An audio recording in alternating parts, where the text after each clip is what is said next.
Hello students, मैं हूं Zubair Saifi and I welcome you to my YouTube channel auditor institute of English. आज मैं आपके लिए नरेट करूंगा द फॉरसाइट सागा जो लिखा है जॉन गाल्सवर्दी ने।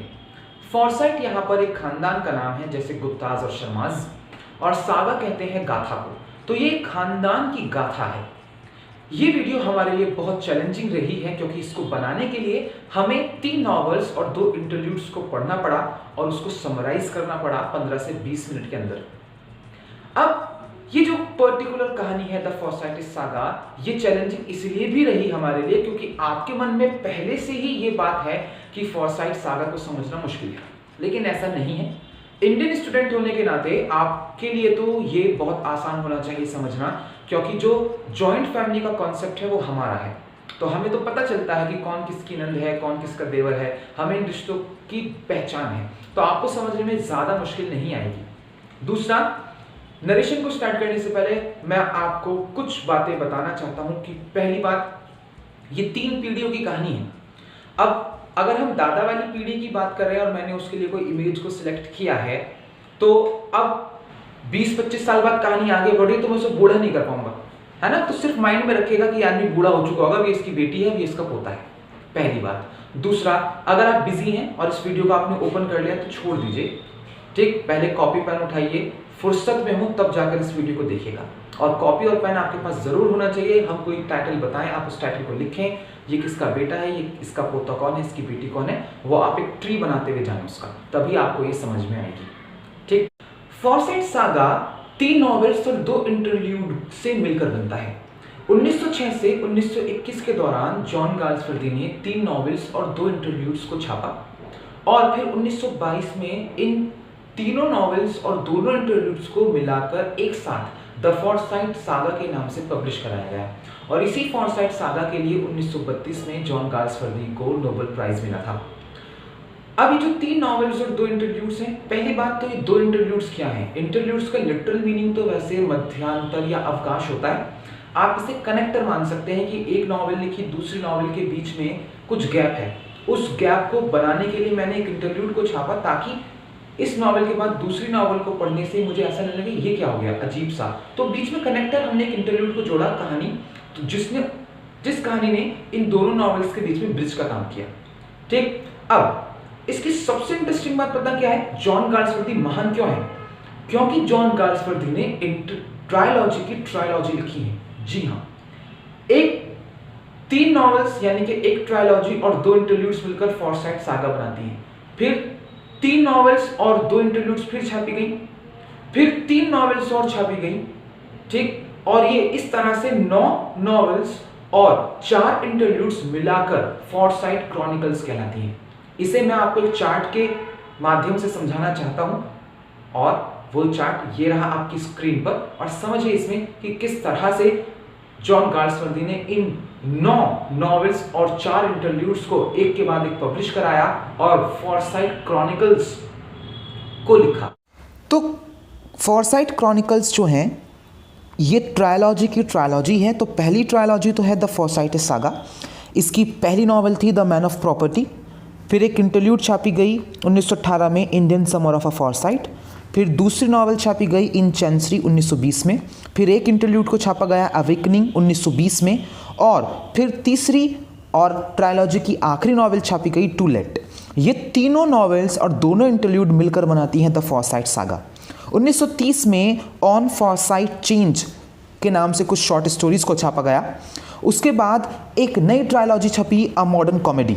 इसके अंदर 3 आपकी नॉवेल्स थी। पहली नॉवेल थी द वाइट मंकी 1924 में, फिर एक इंटरल्यूड को छापा गया 1927 में अ साइलेंट वूइंग, फिर द सिल्वर स्पून 1926, फिर एक इंटरल्यूड और छापी गई पासर्स बाय 1927, और एक आखिरी ट्रायलॉजी छापी गई स्वान सॉन्ग 1928 में। और ये तीनों नॉवेल्स और ये दोनों इंटरल्यूड मिलकर एक नई ट्रायलॉजी बनी अ मॉडर्न कॉमेडी। फिर एक ट्रायलॉजी को और छापा गया 1931 में मेड इन वेटिंग, 1932 में फ्लावरिंग वाइल्डरनेस और 1933 में ओवर द रिवर। ये तीनों नॉवेल्स मिलकर एक नई ट्रायलॉजी बना रही हैं जिसका नाम था एंड ऑफ द चैप्टर।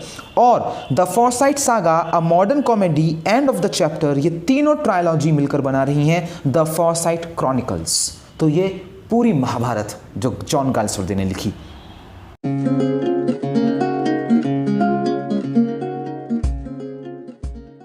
पहली नॉवेल है द फॉरसाइट सागा की the man of property.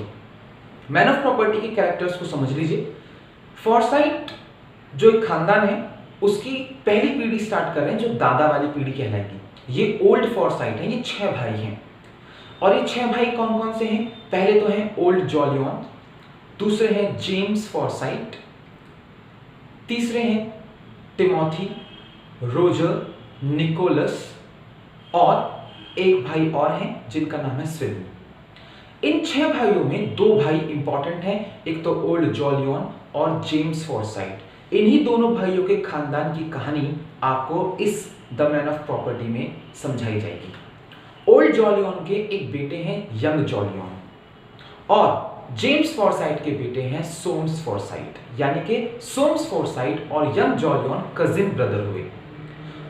सोम्स Forsyte की वाइफ है इरीन या आयरीन, दोनों प्रोनाउंसिएशन ठीक होंगे, इरीन या आयरीन हीरोन फॉरसाइट। और जो इधर दूसरे खानदान के लड़के हैं यंग जॉलियन, ये 3 शादी करेंगे। इस वक्त पहली बीवी से इनकी एक बेटी है ज्यून फॉरसाइट जो अपने दादा यानी कि ओल्ड जॉलियन के साथ रहती हैं। वो आपको कहानी में पता चल जाएगा कि ये अपने पापा के साथ क्यों नहीं रहती, ठीक। और ज्यून फॉरसाइट का एक मंगेतर है जिनका नाम है फिलिप बॉसनी। अब हम नरेशन शुरू करते हैं और आपको ये कैरेक्टर और बेहतर तरीके से नरेशन में समझ में आ जाएंगे। The man of property 1906। Forsyte परिवार की चेन समझाते हुए फॉरसाइट सागा की कहानी शुरू होती है। हमें पता चलता है कि फॉरसाइट परिवार की मुखिया अभी आंट एन है जो बहुत सख्त मिजाज हैं। फॉरसाइट 6 भाई हैं। ये ओल्ड फॉरसाइट हैं यानी कि दादा वाली जो पीढ़ी है। पहले भाई हैं ओल्ड जॉलियन, ये सबसे बड़े भाई हैं और चाय के अमीर कारोबारी हैं। दूसरे हैं जेम्स, एक सॉलिसिटर हैं यानी कि वकील। तीसरे हैं स्वीडन, जेम्स के जुड़वा हैं लेकिन अभी कुंवारे हैं, इन्होंने शादी नहीं की है। फोर्थ हैं रोजर जिनको द ओरिजिनल फॉरसाइट भी कहते हैं। फिर है निकोलस, परिवार में सबसे अमीर आदमी निकोलस ही हैं। एक है टिमोथी, इंग्लैंड के सबसे सतर्क और सावधान आदमी।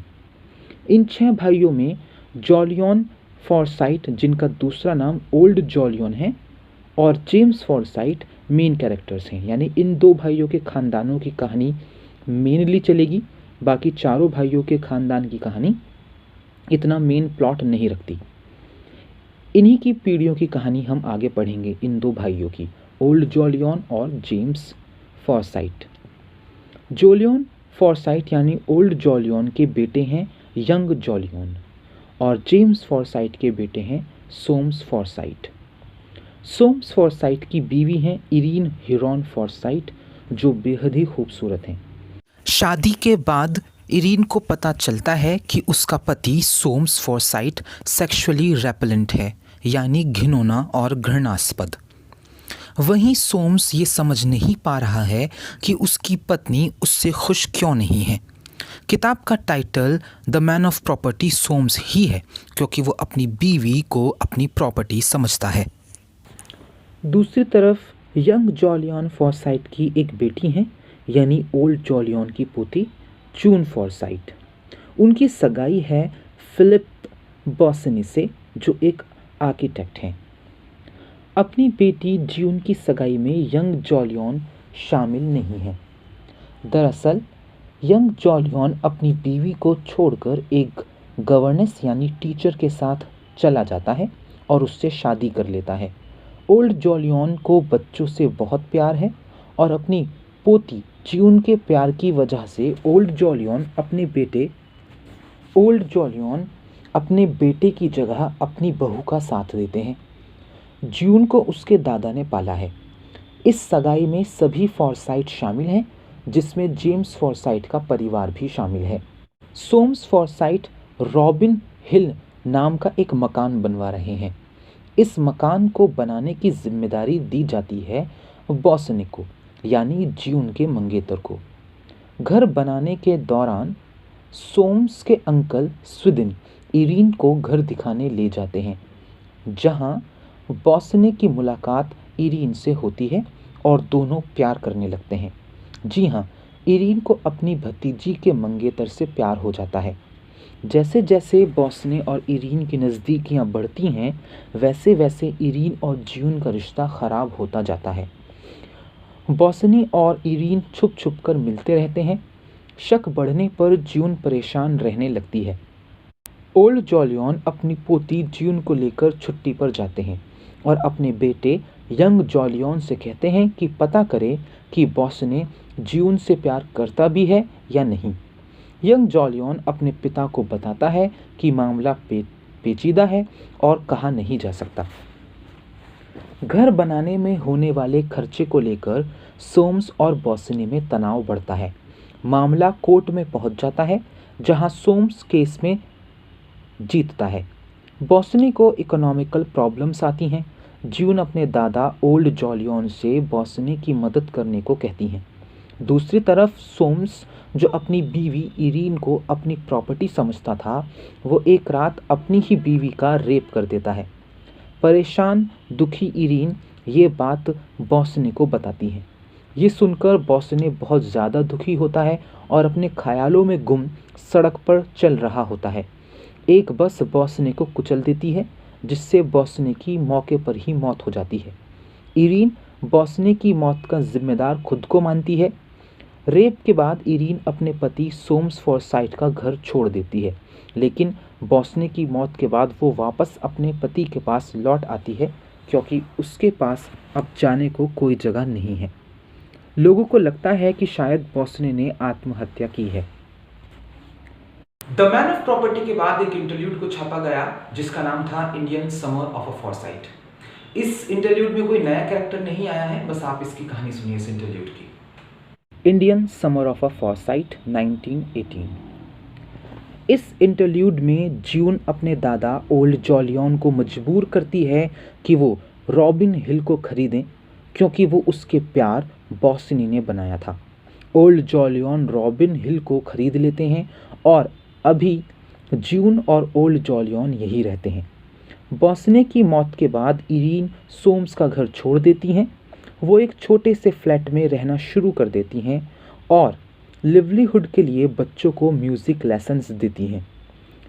कई सालों बाद इरीन चुपके से रॉबिन हिल जाती हैं और ओल्ड जॉलियन से मिलती हैं। इरीन अपनी जेंटलनेस और चार्म से ओल्ड जॉलियन का दिल जीत लेती हैं। इरीन इन गर्मियों में ज्यून की एब्सेंस में ओल्ड जॉलियन से मिलने आती रहती हैं। ओल्ड जॉलियन मरने से पहले अपनी विल में इरीन के लिए 15,000 पाउंड छोड़कर जाते हैं और अपने बेटे यंग जॉलियन को इरीन का ट्रस्टी बनाते हैं। इस इंटरल्यूड के लास्ट में ओल्ड जॉलियन रॉबिन हिल में एक ऑक ट्री के नीचे अपना दम तोड़ देते हैं। Indian summer of a Forsyte interlude के बाद एक दूसरा नॉवल छपा, इन चैंसरी। यहाँ पर कुछ नए कैरेक्टर्स आएंगे। हम अच्छे से जानते हैं दो परिवारों की कहानी है इस वक्त। एक तो ओल्ड जॉलियन का परिवार है और इस दूसरी तरफ जेम्स का परिवार है, दोनों भाई हैं। ओल्ड जॉलियन के बेटे थे यंग जॉलियन। अब तक की कहानी में इनकी पहली बीवी से एक बेटी थी ज्यून, जिनका अफेयर चल रहा था बॉसनी से, फिलिप बॉसनी से, और फिलिप बॉसनी का अफेयर चल रहा था आयरीन या इरीन से। अब यंग जॉलियन ने दूसरी शादी की थी। दूसरी शादी से इनके दो बच्चे हुए, एक लड़का और एक लड़की। लड़का है जॉली फॉरसाइट और लड़की है हॉली फॉरसाइट। ठीक है, ये दो कैरेक्टर नए आए हैं, ये इनकी दूसरी वाइफ के बच्चे हैं। अब जो दूसरा परिवार है, यानी कि जेम्स के बेटे सोम्स का परिवार। जेम्स की एक बेटी और थी, यानी कि सोम्स की बहन विनीफ्रेड डार्टी। इनके एक हस्बैंड है जिनका नाम है मोंटी डार्टी। ये दो कैरेक्टर नए आएंगे। और विनीफ्रेड डार्टी और मोंटी डार्टी का एक बेटा है, यानी कि किसका, सोम्स का भतीजा। जिसका नाम होगा वाल डार्टी। क्लियर हो गई बात? ये दूसरे परिवार की बुआ हैं, लेकिन ये बुआ तो उनकी भी होंगी ऑब्वियसली, यंग जॉलियन के बच्चों की भी बुआ हैं, क्योंकि खानदान तो एक ही है। आई होप आपको समझ में आ गए कैरेक्टर। और नरेशन में आ जाएंगे समझ में। सुनिए नरेशन चैंसरी की। इन चैंसरी 1920। चैंसरी का मतलब होता है बड़ा न्यायालय। ये पार्ट सोम्स और उसकी बहन विनिफ्रेड डार्टी की जिंदगियों के इर्द गिर्द घूमता है। इरीन के जाने के बाद सोम्स ने अपने आप को पैसा कमाने में लगा दिया। उसने खूब पैसा कमाया, लेकिन उसके मन में एक टीस थी कि उसे एक लड़के का बाप बनने का मौका मिले जो उसका वारिस हो। सोम्स एक फ्रेंच वुमेन एनेट लामोटे से इश्क करना शुरू कर देता है। सोम्स की बहन विनिफ्रेड डार्टी अपने पति मोंटी डार्टी के यहाँ से अपने घर वापस आ गई है, क्योंकि उसका पति मोंटी डार्टी, जो बहुत फिजूल खर्च है, उसने विनिफ्रेड का मोती का हार चुरा लिया था और वो एक स्पेनिश डांसर के साथ साउथ अमेरिका भाग गया है। सोम्स, जो खुद अपनी बीवी को तलाक नहीं दे रहा, वो अपनी बहन विनिफ्रेड को उसके पति मोंटी से तलाक लेने को कहता है। जैसे जैसे एनेट और सोम्स का प्यार परवान चढ़ता है, सोम्स का बाप बनने का सपना जोर मारने लगता है। सोम्स डाइवोर्स के लिए इरीन के पास जाता है, जहां वो इरीन को एक शांत और आइडियल लाइफ बिताते देखता है। इरीन से मिलने पर सोम्स को एहसास होता है कि अब भी इरीन से प्यार करता है। वो इरीन से दोबारा उसकी ज़िंदगी में लौटने को कहता है। इरीन मना कर देती है। सोम्स इरीन के पीछे एक डिटेक्टिव लगाता है ताकि वो ऐसे सबूत ढूंढ सके जिससे वो इरीन से तलाक ले सके। ओल्ड जॉलियन इरीन के लिए लेगेसी छोड़कर गए थे अपनी विल में, और अपने बेटे यंग जॉलियन को ट्रस्टी भी बनाकर गए थे। यंग जॉलियन अब विडोवर हैं। उन्होंने अपनी दूसरी पत्नी को भी तलाक दे दिया है। सोम्स जब इरीन को परेशान करता है तो इरीन यंग जॉलियन से मदद मांगती है। यंग जॉलियन इरीन को पेरिस भेज देता है। कुछ दिनों बाद यंग जॉलियन भी वहां पहुंच जाता है। जैसा हम जानते हैं, यंग जॉलियन की बेटी है ज्यून। ज्यून उसकी पहली बीवी से हैं। दूसरी बीवी से यंग जॉलियन के 2 बच्चे और हैं। पहला बच्चा है जॉलियन फॉरसाइट, जिसे हम जॉली के नाम से जानते हैं, और दूसरा बच्चा है हॉली फॉरसाइट। हॉली फॉरसाइट अपनी बुआ विनिफ्रेड डार्टी के बेटे वाल डार्टी से प्यार करती है, लेकिन जॉली वॉल को पसंद नहीं करता है। जॉली ने डिसाइड किया है कि वो देश के लिए बोअर वॉर में लड़ेगा, जो अफ्रीका में लड़ा जा रहा है। जॉली वॉल को बोअर वॉर लड़ने का चैलेंज करता है। वॉल एक्सेप्ट करता है और दोनों अफ्रीका जाने की तैयारी करते हैं। ज्यून रेड क्रॉस नर्स बनने का डिसाइड करती है। हॉली भी अपनी बहन ज्यून के साथ जाती है। दूसरी तरफ मोंटी डार्टी अनएक्सपेक्टेडली वापस लौट आता है। मामला ज़्यादा ना बिगड़े, विनिफ्रेड उसे वापस अपनी ज़िंदगी में लौटने की इजाज़त दे देती है। सोम्स एक आखिरी कोशिश करने इरीन को मनाने पेरिस जाता है। डरी हुई इरीन जॉलियन के पास भाग जाती है। सोम्स उन पर अफेयर का आरोप लगाता है।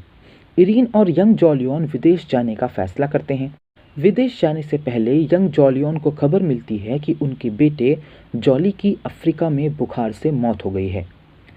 होली और वॉल शादी कर लेते हैं, बावजूद कि परिवार की इन 2 फैमिली के बीच मनमुटाव है। सोम्स इरीन को खुद ही तलाक देकर एनेट से शादी कर लेता है। यूरोप घूमते वक्त यंग जॉलियन और इरीन को एहसास होता है कि वो एक दूसरे से प्यार करने लगे हैं। इरीन और यंग जॉलियन शादी कर लेते हैं। जी हाँ, इरीन उस शख्स से शादी कर लेती है जिसकी बेटी ज्यून के मंगेतर बोस्नी से कभी उसका अफेयर रहा था। इरीन और यंग जॉलियन रॉबिन हिल जाकर रहने लगते हैं। इरीन और जॉलियन के एक बेटा होता है जिसको वो जॉन फॉरसाइट नाम देते हैं। दूसरी तरफ एनेट प्रेग्नेंट है और डॉक्टर सोम्स के सामने चॉइस रखते हैं कि या तो माँ बचेगी या बच्चा। बाप बनने की चाह में पागल सोम्स डॉक्टर से बच्चा बचाने को कहता है, लेकिन खुशकिस्मती से दोनों बच जाते हैं। एनेट को लड़की होती है जिसे वो फ्लूर नाम देते हैं। ये बात भी सच है कि अगर सोम्स को पहले ये बात पता होती कि लड़की होने वाली है तो वो माँ को बचाने को कहता। ऊपर से एनेट अब कभी माँ नहीं बन पाएगी। अवेकनिंग 1920 ये दूसरी इंटरल्यूड है जिसमें इरीन और यंग जॉलियन के बेटे को बड़ा होते हुए और अपनी समझ पैदा करते हुए दिखाया गया है। अब जॉन 8 साल का है और बेहद ही इमेजिनेटिव है, जो हर एक कहानी पर सवाल करता है। उसे खूबसूरती की समझ पैदा हो गई है, खासतौर से उसकी आंखों में उसकी माँ इरीन की खूबसूरती बस गई है। वो अपनी माँ को एक तरह से पूछता है। जॉन एक दिन ये साइन भी शो करता है कि वो अपने पापा की तरह पेंटर नहीं बल्कि पोएट बनेगा। दूसरी तरफ सोम्स और एनेट की बेटी फ्ल्यूर भी बड़ी हो रही हैं। दूसरी इंटरल्यूड अवेकनिंग के बाद अब नंबर है ट्रायलॉजी के तीसरे और आखिरी नॉवल टू लेट का। इसमें एक नया कैरेक्टर आएगा जिसका नाम है प्रॉस्पर। ये एक बेल्जियन नागरिक है और इस वक्त इनका अफेयर चल रहा है एनेट से। हम अच्छे से जानते हैं कि एनेट ने शादी की थी सोम से और उनकी एक बेटी हुई थी फ्ल्यूर, जो अब बड़ी हो चुकी है। दूसरी तरफ यंग जॉलियन ने शादी कर ली थी इरीन से। उनके एक लड़का हुआ था जॉन, जो फ्ल्यूर का हम उम्र है और अब बड़ा हो चुका है ये भी। अब फॉरसाइट परिवार की तीसरी पीढ़ी की कहानी चलेगी, तो चलिए सुनिए इसकी कहानी। टू लेट 1921 कई साल बीत गए हैं। विनिफ्रेड डार्टी के पति मॉन्टी मर चुके हैं। वॉल और हॉली रेस हॉर्सेस को ट्रेन करने का काम करते हैं। सोम्स को पेंटिंग इकट्ठे करने का शौक लगा है। एक दिन वो माइकल मॉन्ट नाम के जवान लड़के को अपना पेंटिंग कलेक्शन दिखाने के लिए घर बुलाते हैं, जहां वो फ्ल्यूर को देखते ही उससे प्यार करने लगता है। उसी शाम सोम्स 20 सालों बाद इरीन और उसके बेटे जॉन को देख लेता है। सोम्स उनके सामने नहीं जाता। फ्ल्यूर और जॉन, जो हम उम्र हैं, अचानक मिलते हैं बाय चांस। जॉन को फार्मिंग करनी होती है। वो अपने जीजा और बहन वॉल और हॉली के पास रहने जाता है ताकि फार्मिंग सीख सके। वहाँ फ्ल्यूर भी आती है होली के साथ एक वीक बिताने के लिए। इस हफ्ते के दौरान फ्ल्यूर और जॉन को प्यार हो जाता है। फ्ल्यूर और जॉन अपने मम्मी पापा के पास्ट के बारे में नहीं जानते। फ्ल्यूर को सारी बातें पता चल जाती हैं। एक बेल्जियन जिसका नाम प्रॉस्पर है और एनेट से उसका अफेयर चल रहा है, वो फ्ल्यूर को सारा सच बता देता है। विनिफ्रेड भी फ्ल्यूर को सारे राज बता देती हैं, ये जानकर भी कि उसके पिता कभी जॉन की माँ के हस्बैंड रहे हैं और उनका रेप कर चुके हैं। वो जॉन से शादी करने की जिद पर अड़ी रहती है। दूसरी तरफ इरीन नहीं चाहती कि जॉन फ्ल्यूर से शादी करे, क्योंकि फ्ल्यूर का मिजाज बिल्कुल उसके पापा सोम्स के जैसा है। इरीन को डर है कि कहीं फ्ल्यूर भी इन फ्यूचर जॉन को अपनी प्रॉपर्टी ना समझने लगे। दूसरी तरफ माइकल मॉन्ट सोम्स से फ्ल्यूर का हाथ मांगता है। सोम्स को एनेट और प्रॉस्पर के अफेयर के बारे में पता चलता है, तो एनेट मना नहीं करती कि उसका अफेयर नहीं है। वो आगे से प्रॉस्पर से ना मिलने का वादा करती है। फ्ल्यूर जल्दबाजी में जॉन से शादी करने की कोशिश करती है, लेकिन यंग जॉलियन अपने बेटे जॉन को एक लेटर लिखकर सारी बातें बता देते हैं। जॉन को एहसास हो जाता है कि वो फ्ल्यूर से शादी नहीं कर पाएगा। यंग जॉलियन की भी मौत हो जाती है। अब ये वैसे भी उसके पापा की आखिरी इच्छा थी। जॉन इंग्लैंड छोड़कर ब्रिटिश कोलंबिया कनाडा चला जाता है। इन भी अपने बेटे के साथ जाती है। डिसअपॉइंटेड फ्ल्यूर को माइकल मॉन्ट से शादी करनी पड़ती है। 6 ओल्ड फॉरसाइटे भाइयों में इकलौते बच्चे टिमोथी जब मरते हैं तो सोम्स को एहसास होता है कि अंकल टिमोथी के मरने से फॉरसाइट एज खत्म हो गई है। वो घर को किराए के लिए देने की सोचता है। वो अपने आप को बूढ़ा और अकेला महसूस करता है। सो स्टूडेंट्स, आई होप आपको नरेशन समझ में आ गया होगा। अगर थोड़ी सी भी कोई प्रॉब्लम है तो दोबारा से इस वीडियो को देखें। दूसरा, इस वीडियो को शेयर कर दें, क्योंकि कहीं पर भी फॉरसाइट सागा की वीडियो नहीं है यूट्यूब पर। है तो सिर्फ इंट्रोडक्शन है, कहानी नहीं है। तो शेयर करिए फ्रेंड्स के साथ, ताकि एग्जाम से पहले सभी फॉरसाइट सागा पढ़ लें। वीडियो को लाइक ज़रूर कर दीजिएगा और कमेंट कर बताइएगा कि वीडियो कैसी लगी। मिलते हैं नेक्स्ट वीडियो में। नेक्स्ट वीडियो जो होगी वो फॉरसाइट सागा का अगला पार्ट होगा, अगली ट्रायलॉजी होगी। तो स्टे कनेक्टेड, मिलते हैं नेक्स्ट वीडियो में। Bye bye, take care.